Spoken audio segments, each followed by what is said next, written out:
Time to check in on the latest buzz in the entertainment world. Liz and Mike from 105.1 The Buzz joining us live. Good morning.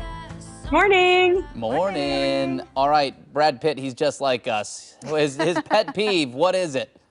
People driving slow in the passing lane. Ooh, and I boy. think that is the most relatable thing ever. So W Magazine has this new issue coming out next month, and it's got a ton of famous people in it with like notable performances.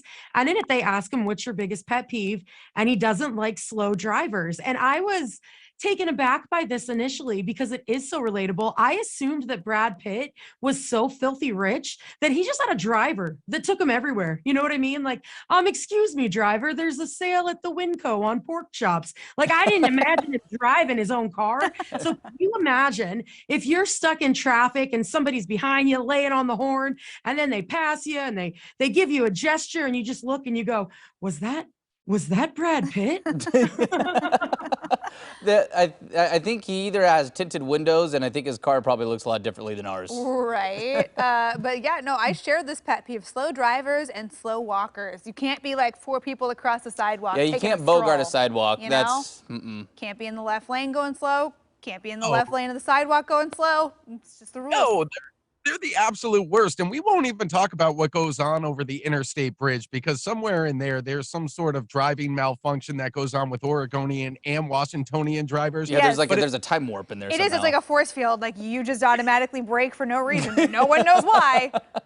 Exactly. And then it clears up once you get to the other side of the bridge, no matter which side you're coming from. But Brad Pitt was tailgating me, laying on his horn, flipping me the bird, and then was to pull up alongside of me and start yelling out his window.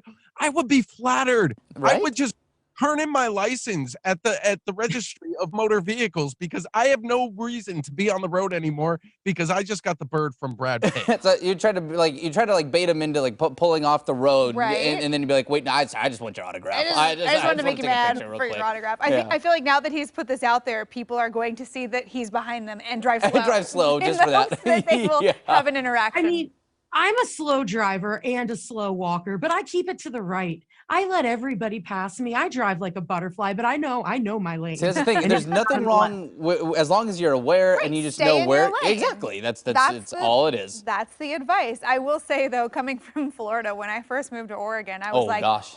whoa, these people go so slow. But after a year, Oregonians really rubbed off on me because I went back home to Florida to visit family and I borrowed my mom's car to go see my friend. I got on the highway.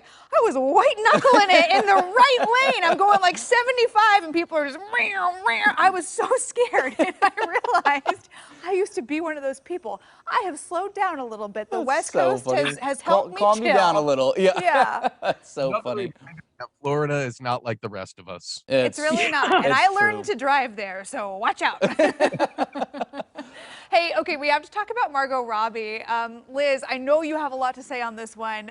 She says that her zodiac sign doesn't fit her. Real quick, just for everybody at home, Liz, Emily, you two are the astrologists of the group. Liz, okay, We go. are the Pisces. We're the resident Pisces. Yes. We feel our emotions very deeply. But no, she is a Cancer. And she said she doesn't feel like she identifies with it because the traits are somebody that's a homebody, a little bit more emotional and sensitive. And she doesn't think that that's her at all. She's done all the different charts.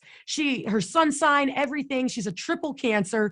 And it fits her so poorly that she even called her mom and was like, Mom, do you have my birthday correct? Is this the right day? And her mom got a little offended and was like, of course I remember when you were born. But she said she identifies emotionally more as a Gemini, which no shade to the Geminis. I feel like that would be the absolute worst sign to pick. I don't know why you would willingly offer that one up as a suggestion, but Okay, yeah. but why? Why? See, I don't even know. Like, why? Why is that bad? They're Jekyll and Hyde. They're hot and cold. That's the whole thing is Yeah. Gemini twins. It's the 2 different people in one. But everybody I know fits their zodiac sign so well. I mean, I'm a Pisces. I spend a lot of time in the corner crying. Mike is a Leo, and he is the most Leo that I've ever met. And he will argue you and be like, oh, no, I don't want to be the center of attention. I'm not a Leo. Show him your tattoo, Mike. Show him your tattoo. Oh, no.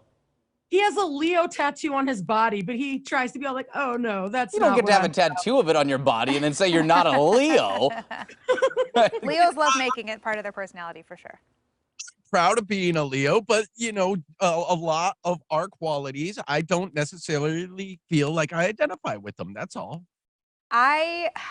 Okay, so like I feel like I can offer, I want to offer an explanation, and there's truly not enough time in the show to get into it because And not just in this segment, in the rest of the show. There's not enough time in the show because we day. could talk about it, but in order to talk about it, I would have to explain to you how we all have all 12 signs in our chart. So she's not just a Cancer. It's surprising that she's a triple Cancer, that her 3 major signs are Cancer, but you've got all of the signs in different areas of your life and different planets in there. So there's like obviously something else in there that has an influence where she's not like fully in on the Cancer thing. But also every sign gets like a bad rap for different stereotypes that if all you think is what defines you, then of course you're not going to relate to it.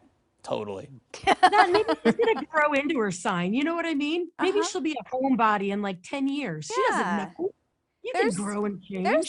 There's other aspects to it than being a homebody. Like you think about Cancer, it's the crab. Like they wear a shell. They've got a hard exterior. There's some other things to it. They're not just like crybabies that sit at home on the couch. There's so many things that I could discuss, but it's like the more I open my mouth, I can. There's eyes rolling at home, and I don't want to deal with it. It's so much fun. It's so much fun. I'm so bad at it, but I enjoy listening to the conversations I tried around to it. explain his chart to him one time, and he was like, "Wait, so the moon has to be here?" I'm like, "No." I don't get it. I get Sagittarius vibes off of Travis. I know that you're a Virgo, but you do give a little Sagittarius vibe. So I What'd you wonder call what's me? in your chart. A Sagittarius. I don't know. I forget what your rising sign is. We have to go back and look at your stuff. What is Yeah. Sagittarius? That's like in December, early Yeah. December. It's like the golden retriever Labrador of the signs. Yeah. Just like, hey guys, I want to hang out. Let's go travel. Kind of Let's looks go like to a the park. centaur, you know. I have been told I have golden retriever energy, and I don't know how I feel about that. All right. Well, on that positive yet humbling note, we will see you guys tomorrow.